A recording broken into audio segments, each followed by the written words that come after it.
محترم وہ 13 سال کا بچہ، کہ میں اس واقعے کو کئی دفعہ بیان کر چکا ہوں، 13 سال کا بچہ شمال ایران سے بسوں میں دھکے کھاتا پہنچا تہران کیپٹل، اور اس وقت جو ہے پریزیڈنٹ تو آیت اللہ خامنہ ہی تھے۔ اس نے کہا کہ مجھے ملنا ہے۔ اب سیکیورٹی بولا بچے کو کیسے ملنا ہے؟ بہرحال یہ کہیں باہر جا رہے تھے، شور ہوا سیکیورٹی پہ، تو انہوں نے کہا کہ کیا ہوا؟ کہا ایک بچہ ہے، پہلے کہتا تھا مجھے صرف زیارت کرنی ہے، اب کہہ رہا ہے مجھے بات کرنی ہے پریزیڈنٹ سے۔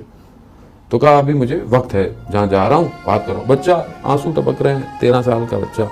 اس سے پوچھا نام کیا ہے، کہاں سے ہو؟ اس نے بتایا جہاں سے آیا ہوں۔ تو اس محلے کی زبان میں، اس جگہ کی زبان میں جب انہوں نے گفتگو کی تو تھوڑا بچہ آرام ہوا۔ کہا کیسے آنا ہوا؟ کہا میں آپ سے گزارش کرنے آیا ہوں۔ عزیزان محترم، معرفت یہ ایسے نہیں آ گیا انقلاب۔ 13 سال کا بچہ کیا کہتا ہے؟ میں آپ سے گزارش کرنے آیا ہوں کہ آپ ممبر سے جو حضرت قاسم کے مصائب ہوتے ہیں انہیں بند کروا دیں۔ کہا کیوں؟ کہا آپ ممبر پہ یہ کہتے ہیں کہ 13 سال کا بچہ تھا اور اس سے پوچھا گیا موت کیا ہے، تو اس نے کہا شہد سے بھی زیادہ میٹھی ہے۔ جب ہم جنگ پہ جانا چاہتے ہیں تو آپ کہتے ہیں کہ چھوٹے ہو۔ یہ ہے درس یہ کربلا بنا رہی ہے۔ کہا کہ یا وہ مصائب، کہا نہیں تم اسکول جاؤ، کہا نہیں، یا وہ بند کرا دیں، مصائب بند کرا دیں، یا پھر ہمیں اجازت دیں۔ آیت اللہ خامنہ نے ریٹن اجازت دی کہ جہاں جانا چاہتا ہے، جس جگہ جانا چاہتا ہے اسے بھیجو۔ وہ پھر شہید ہوا، 13 سال کا بچہ۔ عزیزان محترم، انہوں نے اس کو اتنا پروان چڑھایا ہے، اتنا خون ہے کہ ابھی تک جنازے نکل رہے ہیں اس 8 سال کی جنگ کے۔ 16 سال بعد ایک جنازہ ملا، سالم تھا، عراق سے سالم تھا۔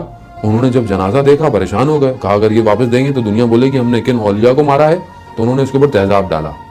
پھر بھی نہیں ہوا، کچھ نہیں ہوا، تنگ آ کے، کیونکہ نام دے چکے تھے، دینا پڑ گیا۔ جب جنازہ آیا تو اس کا ایک دوست تھا جو اس کے ساتھ، اسے پوچھا کہ آخر اس کا جنازہ سالم کیوں تھا؟ کہا یہ کچھ چیزیں ایسی کرتا تھا۔ کہا کیا؟ کہا پورے ہفتے جو پینے کا پانی ملتا تھا اسے تھوڑا تھوڑا جمع کرتا رہتا تھا۔ کیوں؟ کہ جمعے کے دن غسل کر سکے، سنت موقدہ ہے۔ کتنی بڑی بات ہے۔